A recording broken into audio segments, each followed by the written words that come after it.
आज हम क्लास लेते हैं परचेज कंसिड्रेशन पर कि जब हम एक बिज़नेस परचेज़ करेंगे तो उस बिज़नेस के जो एसेट होते हैं, जो लाइबिलिटी है, वो हम क्या करते हैं, यानी अपने बिज़नेस में मर्ज करते हैं। तो यानी जो बिज़नेस परचेज़ करते हैं उस बिज़नेस के ओनर को हम पेमेंट करेंगे।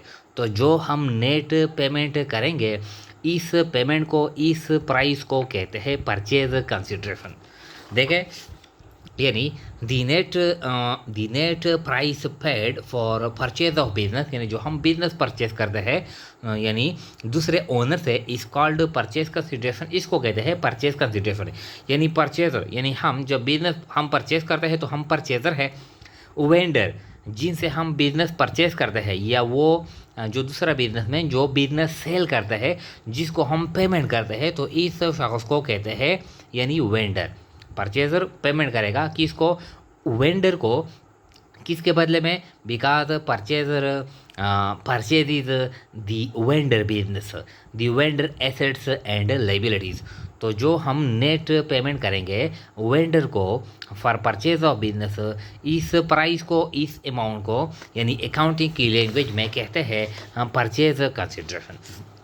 अब जब हम ये यानी दूसरे यानी बिजनेसमैन से हम बिजनेस परचेस करते हैं, तो वो बिजनेस यानी उस बिजनेस की जो एसेट होते हैं, जो लाइबिलिटी होती है उस बिजनेस की, वो हम अपने बिजनेस के साथ मर्ज करते हैं। तो जब मर्ज करते हैं तो हम वेंडर को पेमेंट करेंगे, नेट पेमेंट हम करेंगे।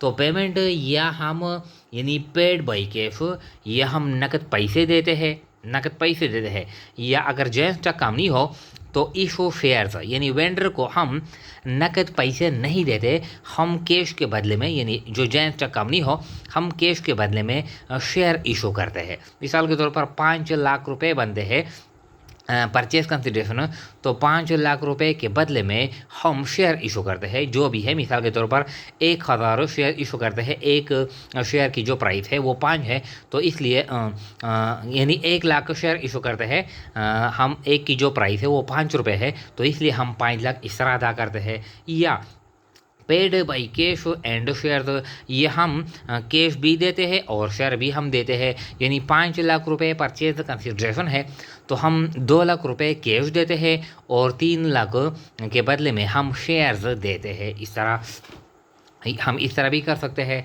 और जो यानी फोर्थ वन है paid by share and bonds, हम शेयर भी दे सकते हैं, इशू कर सकते हैं, हम बॉन्ड्स भी, डिबेंचर भी दे सकते हैं, और हम यानी 3 कैश भी, शेयर भी और बॉन्ड्स, ये भी हम दे सकते हैं। तो यानी जब हम परचेज कंसिडरेशन यानी पेमेंट करेंगे, या हम कैश देंगे या शेयर इशू करेंगे, या कैश और शेयर इशू करेंगे, या शेयर और बॉन्ड्स या डिबेंचर इशू करेंगे, तो इस केस में हम जर्नल एंट्रीज किस तरह पास करेंगे। तो आज का जो लेक्चर है वो इसके बारे में है कि जर्नल एंट्री हम किस तरह पास करेंगे। तो ये सारे जो केसेस है, 4 केसेस है, हम सारे के लिए यानी जर्नल एंट्रीज पास करेंगे। देखिए, हमने एक एग्जांपल सेट किया है। सोनी लिमिटेड परचेज, यानी ये एक कंपनी है, इसने परचेज कर लिया the business from Amer limited. Amer limited से बिजनेस परचेज कर लिया सोनी लिमिटेड ने। तो सोनी लिमिटेड ये परचेजर है, और आमेर लिमिटेड कंपनी ये किया है, ये वेंडर है, वेंडर। टोटल एसेट्स और रुपीज़ 2 लाख, जो टोटल एसेट है आमेर लिमिटेड कंपनी के वो 2 लाख है, एंड टोटल लाइबिलिटी और 60,000, और जो टोटल लाइबिलिटी है वो 60,000 है। Purchase consideration was agreed as 1,40,000 rupees. Purchase consideration जो नेट पेमेंट हम करेंगे, वो हम कितना पेमेंट कर, यानी जो 2 लाख एसेट है ये भी हम लेंगे, और जो 60 लाख जो लाइबिलिटी है ये भी हम लेंगे, 60,000। तो ये 60,000 हम पेमेंट करेंगे, ये एसेट भी हम लेंगे। तो हम यानी वेंडर को हम नेट पेमेंट यानी 1 लाख और 40,000 हम पेमेंट करेंगे। तो ये क्या है? 1,40,000 ये परचेज कंसिडरेशन है। अब पहले यानी इसके लिए हम 2 एंट्री करेंगे। एक ये यानी परचेजर की बुक्स में, यानी जो कंपनी है जो ये बिजनेस परचेज करती है, तो कंपनी की किताबों में हम 2 एंट्रीज पास करेंगे। एक to record the asset and liabilities and purchase consideration, of the यानी आमिर लिमिटेड, जिससे हम एसेट और लायबिलिटी हम लेते हैं। एक एंट्री इसके लिए हम पास करेंगे, और second entry to record the payment of purchase consideration, जब हम पेमेंट करते हैं तो सेकंड एंट्री हम उसके लिए पास करेंगे। तो देखें, journal entries to record the asset and liability के लिए आप जनरल एंट्री पास करें, और टू पे दी परचेज कंसिडरेशन के लिए भी आप एंट्री पास कर लें, यानी इस केसेस में। तो देखें, एक एंट्री हम पास करेंगे यानी to record assets and liabilities, to record यानी एक एंट्री हम to record assets and liabilities, जब हम एसेट और लाइबिलिटी रिकॉर्ड करेंगे तो इसके लिए हम एक एंट्री पास करेंगे। किस तरह पास करेंगे, देखें, हम जब एसेट वसूल करते हैं तो हमारे पास एसेट आते हैं। अगर एसेट इस तरह हो, लैंड हो, बिल्डिंग हो, फर्नीचर हो, मशीनरी हो, तो हम एक एक एसेट बाई नेम रिकॉर्ड करेंगे, और इसकी जो वैल्यू है वो वैल्यू भी हम अलग-अलग रिकॉर्ड करेंगे। लेकिन अगर टोटल एसेट हो इस तरह, जिस तरह टोटल एसेट, तो हम टोटल एसेट यानी हेडिंग देंगे कि एसेट्स डेबिट, इस तरह। और एक बात ये भी है कि एसेट में हम कैश और बैंक नहीं लेते। कैश और बैंक ये तो नकद पैसे होते हैं, ये हम नहीं लेते। दूसरे जो एसेट होते हैं वो हम लेते हैं। तो एसेट्स डेबिट टोटल कितने हैं, यानी 2 लाख है एसेट डेबिट, और 2 लाइबिलिटीज़, जो भी लाइबिलिटी है, मिसाल के तौर पर अकाउंट पेबल है, नोट पेबल है, बैंक लोन है, वो भी हम इस तरह यानी एक एक बाई नेम रिकॉर्ड करेंगे। लाइबिलिटी जो है वो 60,000 है, ये क्रेडिट है, फिर ये हम पेमेंट करेंगे। इसमें अकाउंट पेबल होगा, नोट पेबल होगा, बैंक लोन होगा, वगैरह वगैरह। अब और टू परचेज कंसिडरेशन यानी कितना है, 1,40,000, 1,40,000। ये हमने फर्स्ट एंट्री पास कर ली, यानी to record assets and liabilities और टेकन ओवर, यानी हमने हासिल कर लिया। एंड परचेज कंसिडरेशन, और जो परचेज कंसिडरेशन है इज रिकॉर्डेड,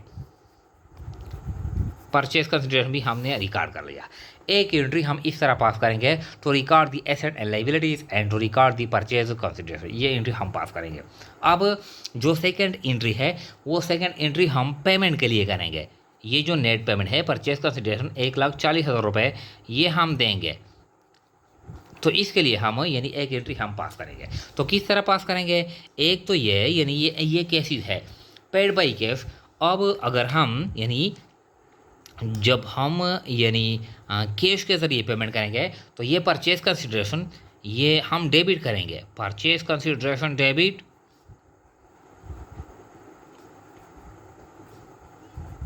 और टू कैश क्रेडिट कितना है, 1,40,000 और 1,40,000। ये आसान है, नरेशन में लिखेंगे paid purchase consideration in cash, purchase consideration हमने यानी अदा कर लिया, कैश में हमने अदा कर लिया। एक एंट्री इस तरह पास करेंगे। अगर हम कैश पेमेंट करते हैं या इस कैश की जगह हम बैंक भी लगा सकते हैं अगर हम चेक के जरिए पेमेंट करते हैं। सेकंड एंट्री इशू शेयर, यानी जो परचेज कंसिडरेशन है ये एंट्री हम पास करेंगे, ये सेम है, ये कॉमन है सारे के लिए।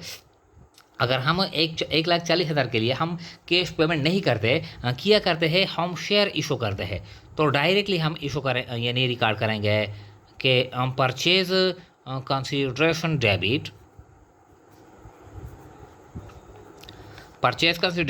और to share capital credit. Share capital किस वजह से, क्योंकि हम शेयर देते हैं।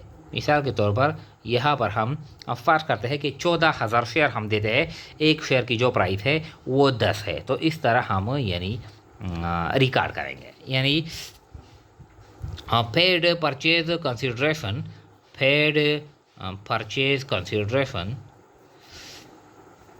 या settled purchase consideration bye issuing, यानी हमने इशू कर लिया है, यानी 40,000 शेयर्स